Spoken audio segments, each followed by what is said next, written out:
Sir मेरा आपसे सवाल है, आज के दौर में जो लोग रूहानियत का हसूल चाह रहे हैं, आप उनको क्या मशवरा देना चाहेंगे? मेरा कोई मशवरा नहीं। वो मशवरा तो आपको अल्लामा इकबाल बहुत पहले दे गए, अपने मन में डूब कर पाजा सुराग ज़िंदगी। ये जो मैं अभी आपको बता रहा था, कभी जब आप माल्टे की या कीनू को खोलते हो, उसका छिलका उतार के खोलते हो, तो उसके पल्प पे कभी गौर किया है? बस वो गौर कर रहा हूँ। एक रफ़ किस्म की चीज़, एक डंडा नुमा चीज़, डंडा ही कह लो तो बेहतर है, जिसे हम गन्ना कहते हैं, इसका जूस बड़े शौक से, जिससे गुड़ भी बनता है, चीनी बनती है। शुगर मिलों वाले उसको ख़रीद के तो फिर ये वाइट पॉइजन शक्कर बनती है उससे। कभी उस डंडे को जब उसकी छाल उतारते हो तो सोच में पड़ जाओ कि ये कहाँ से आ गया बीच में। मतलब इतनी मोटी खाल तरबूज की, गठिया सा बेचारा सस्ता सा फल है, इतनी मोटी खाल, रंग काला। हम बचपन में कहा करते थे, सोचा करते थे और इस पे हंसा भी करते थे कि काली भैंस हरे रंग का चारा खा के सफ़ेद दूध कैसे देती है। इस पे गौर करो, रूहानियत का सफ़र शुरू हो जाएगा। तो कोई मुश्किल काम नहीं है, कदम कदम पे हैरत है अगर कोई देखने वाला और हैरान होने वाला मौजूद हो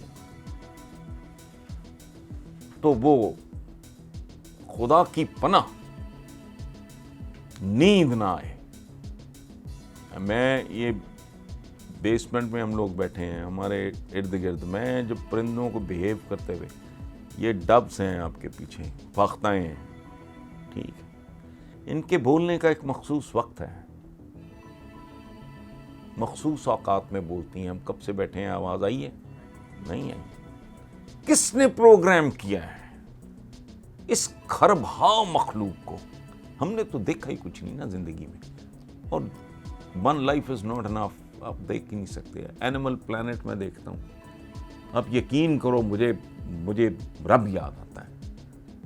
मैं उनको तमाशा नहीं देख रहा होता, मैं पता नहीं किसी और दुनिया में पहुंच जाता हूँ जब मैं देखता हूँ एक जिंदा हिरन को शेर खा रहा है और वो हिरन जिंदा है अभी। ये एनिमल प्लैनेट पे देखा है आप में से शायद किसी ने। मैं सोचता हूँ परवरदिगार, ये मेरे फ्रेम से बाहर है सारा कुछ। सो इसके लिए कोई किसी कुएं में उल्टा लटकने की, तपस्या करने की, एक टांग पे खड़े होने की तो कोई ज़रूरत नहीं, कुछ भी नहीं, कुछ भी नहीं। बाबा बुल्ले शाह का कलाम पढ़ो, आधी बात समझ आ जाएगी कि रब अगर नहाने धोने से मिलता तो मछलियों को मिलता, और अगर वीरानों में जाने से मिलता तो फलानों को मिलता। सारा पढ़ लो, सादा काम है। इनको कॉम्प्लिकेट दुकानदारों ने किया है। अदरवाइज अपने मन में डूब कर पा जा सुरागे ज़िंदगी, तू अगर मेरा नहीं बनता न बन, अपना तो बन। कहानी तो वो समझा गया है। इससे पहले बड़े लोग, ये सारा मौलाना रोम है, ये दीवार के ऊपर पढ़ लें, लेकिन पढ़ना तीसरी आंख से, अदरवाइज तो फिर बैक्टीरिया नज़र नहीं आएगा।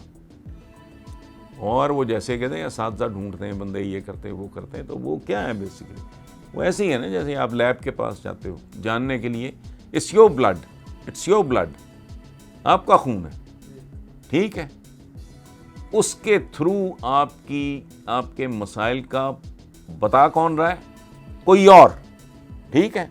और जब रिपोर्ट आती है, मुझे तो बहुत अच्छी अंग्रेजी आती है, मुझे वो समझ नहीं आ रही होती वो अंग्रेजी, ये समझने के लिए कि मेरे साथ क्या हुआ है,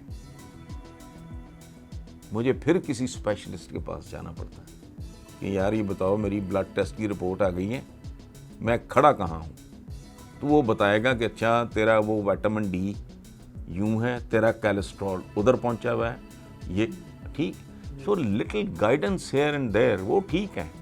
और गाइडेंस भी लेनी है तो अनार से ले लो, को बंदा नहीं ना मिलता, ज़रूरी भी नहीं है, गन्ने से पूछ लो, इस फाख्ता से पूछ लो, वो बता देगी तुम्हें। मतलब ये है कि अपने रूटीन से निकल के थोड़ा वक्त अपने साथ गुजारो, अपने रब को याद करो, खालिक के बारे में सोचो, याद क्या करना है, मेरी आपकी क्या औकात है, किसको याद करना है। ये एक गैलेक्सी का मामूली तरीन हिस्सा है ये ज़मीन, इसकी कोई औकात नहीं है। ये पूरी दुनिया अगर सहरा बन जाए ना, इसमें एक ज़र्रे जितनी औकात नहीं इस प्लेनेट की, जिसे हम कुर्राए अर्ज़ कहते हैं। कुर्राए अर्ज़ शायद कुछ नहीं है, पता नहीं ऐसी कितनी करोड़ गैलेक्सीज हैं, इसमें मैंने क्या, मेरी औकात क्या है, कोई हैसियत नहीं खुद अपने लिए। वो जो कहते हैं ना कि अपनी तकमील कर रहा हूं मैं, वरना मुझको तो तुमसे प्यार नहीं। मैंने अपनी तकमील के लिए तेरे बारे में अब, और तकमील भी मेरी खाक होनी है, थोड़ा इन्हांस करना, थोड़ा बेहतर होना। ये एक जंग है जो जानवर को इंसान से और इंसान को जानवर से अलग करती है। वरना वेल मछली मुझसे तो बहुत बड़ी है भाई, वो तो कोई नहीं। मैं थोड़ा क्रॉल करते करते थोड़ा बेहतर, जैसे एक बॉडी बिल्डर क्या करता है, जिम में जाकर क्या करते हो, you develop your muscle, you develop your body, ठीक है। तो कुछ थोड़ा अपना जो आपका स्पिरिचुअल सेल्फ है उसको भी डेवलप, उसके भी 4 मसल डेवलप कर लो। अगर दिमाग के ऊपर चर्बी चढ़ गई है तो यहाँ वो फिजिकल डाइटिंग आप करते हो तो ज़रा यहाँ की भी डाइटिंग कर लो। तो सादा सा काम है, कोई इसमें कोई लंबी चौड़ी। सर साहब, क्या रूहानियत हासिल करने के लिए रहबानियत को इख्तियार नहीं नहीं नहीं करने बाबा के लिए- नहीं, बात सुनो, ये बहुत प्रैक्टिकल मोमेंट जो है, ये राहबों, ये राहब नहीं होते हम लोग, ये हिंदुओं के जो योगी शोगी नहीं होते हैं, ये लोग नहीं होते हैं। मुसलमान बड़ी और चीज़ है। कभी गौर करो, हुजूर ने फरमाया था कि जो कस्तंतुनिया फतह करेगा, बचपन से सुनते आ रहे हैं, उस लश्कर का हर लश्करी जन्नती होगा। ये रहबानियत है। किधर से उठ के किस खौफनाक मौसम में कितना फासला तय करके, कस्तंतुनिया आज का इस्तांबुल है, ये बैजेंटाइन्स का प्राइड था, ठीक है।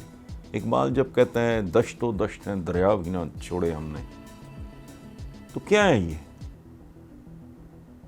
वो नहीं छोड़ने भाई। ये रहबानियत शहबानियत, ये वो जो मॉक्स फिरते हैं उनके, क्या कहते हैं उनको, ये बुद्ध मत के मानने वाले, हम इस तरह के लोग नहीं हैं भाई। हम 313 1000 से भिड़ जाने वाले लोग हैं, समझ गए हो। वो अदीम हाशमी का एक शेर है, उसमें जवाब है आपका, हम 1 लाख थे हमने तो सर झुका डाले, हुसैन तेरे 72 सरों पे लाख सलाम। ये रहबानियत नहीं करती, ये कुछ और कहानी है। ये हमारे दीन में नहीं है, बहुत प्रैक्टिकल, बहुत ही ज़्यादा प्रैक्टिकल।